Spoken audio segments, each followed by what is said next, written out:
ಈಗ ನಾನು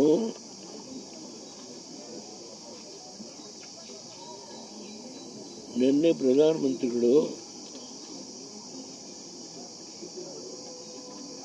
ನಮ್ಮ ಗುರೂಜಿಯವರ ಧ್ಯಾನ ಮಂದಿರ ಉದ್ಘಾಟನೆ ಮಾಡಲಿಕ್ಕೆ ಬಂದ ಸಂದರ್ಭದಲ್ಲಿ ಏರ್ಪೋರ್ಟಲ್ಲಿ ಕಾರ್ಯಕರ್ತರನ್ನು ಉದ್ದೇಶಿಸಿ ಮಾತನಾಡುವಾಗ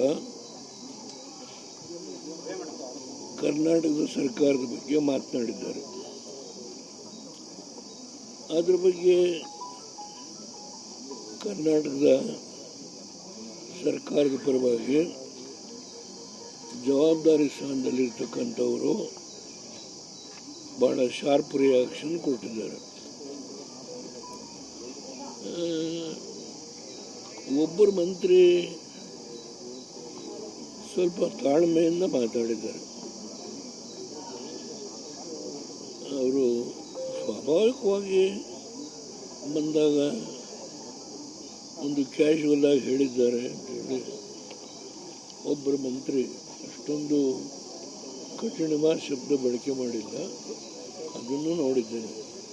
ಅವ್ರ ಹೆಸರು ಹೇಳ್ತೇನೆ, ಜಾರಕಿಹೊಳಿ. ಆಯಿತಾ? ಬಾಕಿಯವ್ರ ಬಗ್ಗೆ ನಾನು ಮಾತನಾಡೋದು. ಈಗ ನಾನು ಬಂದಿರೋದು, ನಾನೊಬ್ಬ ರೈತರ ಮಗ. ಏನೋ ನಮ್ಮ ರೈತರು ಹಂತ ಹಂತವಾಗಿ ನನ್ನನ್ನು ಬೆಳೆಸ್ಕೊಂಡು ನಾನು ವಿರೋಧ ಪಕ್ಷ ನಾಯಕನಾದೆ, ಶಾಸಕನಾದೆ, ಮಂತ್ರಿ ಆದೆ, ಮುಖ್ಯಮಂತ್ರಿ ಆದೆ, ಪ್ರಧಾನಮಂತ್ರಿ ಆದೆ. ಈ ದೇಶದ ಆಡಳಿತದ ಬಗ್ಗೆ ಸಾಕಷ್ಟು ಅನುಭವ ಇದೆ. ನಾನು ಯಾರ ಬಗ್ಗೆ ಟೀಕೆ ಮಾಡಲಿಕ್ಕೆ ಹೋಗಲ್ಲ. ನಾನು ಅಧಿಕಾರದಲ್ಲಿದ್ದಾಗ ಸಾಮಾಜಿಕ ನ್ಯಾಯ ಕೊಡೋದ್ರ ಬಗ್ಗೆ ಯಾರಿಂದನೂ ಹೇಳಿಸ್ಕೊಳ್ಳಿಲ್ಲ. ಅದು ಜಾತಿಯ ಹಿನ್ನೆಲೆಯಿಂದ ನಾನು ಸಾಮಾಜಿಕ ನ್ಯಾಯ ಕೊಡಲಿಲ್ಲ. ಆರ್ಥಿಕವಾಗಿ, ಸಾಮಾಜಿಕವಾಗಿ, ಶೈಕ್ಷಣಿಕವಾಗಿ ಹಿಂದೆ ಉಳಿದಿರ್ತಕ್ಕಂಥ ಎಲ್ಲ ಜಾತಿಯವರಿಗೆ ನಾನು ಶಕ್ತಿ ಮೀರಿ ಪ್ರಯತ್ನ ಮಾಡಿದ್ದೇನೆ. ಇದರಲ್ಲಿ ಜೆಂಡರ್ನು ಲೆಕ್ಕ ಹಾಕಲಿಲ್ಲ. ನಾನು ಕಾಸ್ಟ್ ಕನ್ಸಿಡರೇಷನ್ನು ಮಾಡಲಿಲ್ಲ. Only socially, economically, educationally backward. ಅವರು ಮುಸ್ಲಿಮ್ಸ್ ಆಗ್ಬೋದು, ಕ್ರಿಶ್ಚಿಯನ್ಸ್ ಆಗ್ಬೋದು, ಹಿಂದುಳಿದವರಾಗ್ಬೋದು, ಒಕ್ಕಲಿಗರಾಗ್ಬೋದು, ಲಿಂಗಾಯತರಾಗ್ಬೋದು. ಈಗ ನಂಗೆ ತಿಳಿದಷ್ಟು ನಾನು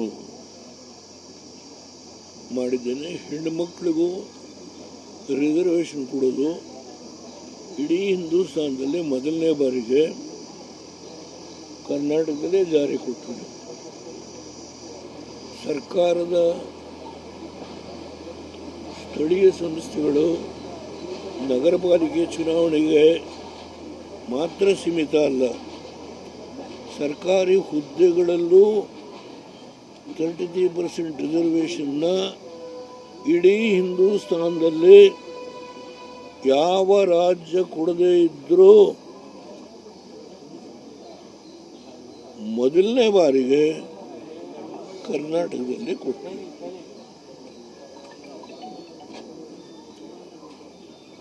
ಇದ್ರ ಬಗ್ಗೆ ನಾನು ಮೋದಿಯವ್ರನ್ನ ಯಾಕೆ ಶ್ಲಾಘಿಸ್ತೇನೆ ಅಂದರೆ,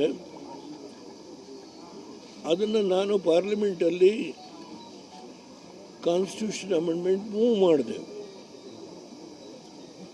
ನನ್ನ ಸರ್ಕಾರ ಬಿದ್ದೋಯ್ತು. ಅದು ಮೋದಿಯವರು ಬಂದ ಮೇಲೆ ಎರಡೂ ಸದನದಲ್ಲಿ ಇವತ್ತು ಆ ಬಿಲ್ ಪಾಸ್ ಆಯಿತು.